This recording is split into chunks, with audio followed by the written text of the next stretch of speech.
2025-এর বিহার বিধানসভা নির্বাচনে এনডিএ সমর্থিত জেডিইউ, বিজেপি ও অন্যান্য দল, মহাগঠবন্ধন সমর্থিত আরজেডি, কংগ্রেস ও অন্যান্য দল এবং 2024-এ গঠিত জেএসইউপি ক্ষমতা দখলের লক্ষ্যে সবাই প্রচারে ব্যস্ত। কে এগিয়ে কে পিছিয়ে জানুন এই ভিডিওতে। তার আগে চলুন দেখে নিই হরসিদি এলাকায় 2020 বিধানসভা ও 2024 লোকসভার ফলাফল কোন দলের হাতে ছিল। হরসিদি কেন্দ্রে 2020 সালের বিধানসভা নির্বাচনে এনডিএ সমর্থিত বিজেপি ক্যান্ডিডেট কৃষ্ণানন্দন পাসওয়ান পেয়েছিলেন 49.71% ভোট। মহাগঠবন্ধন সমর্থিত আরজেডি ক্যান্ডিডেট কুমার নগেন্দ্র পেয়েছিলেন 40.5% ভোট।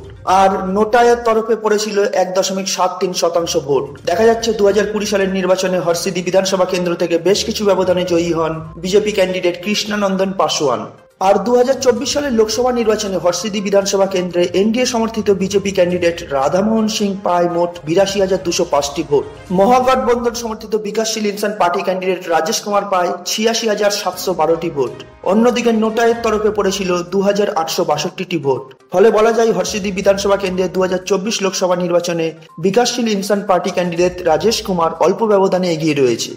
এবার দেখে নেওয়া যাক হরসিদি বিধানসভা কেন্দ্রের 2025 সালের সম্ভাব্য ভোটের ফলাফল নিয়ে সমীক্ষক সংস্থার রিপোর্ট অনুযায়ী এনডিএ সমর্থিত দল পেতে পারে 46.79% ভোট, মহাগঠবন্ধন সমর্থিত দল পেতে পারে 36.53% ভোট, জেএসইউপি পেতে পারে 4.26% ভোট আর নোটা পেতে পারে 2.37% ভোট।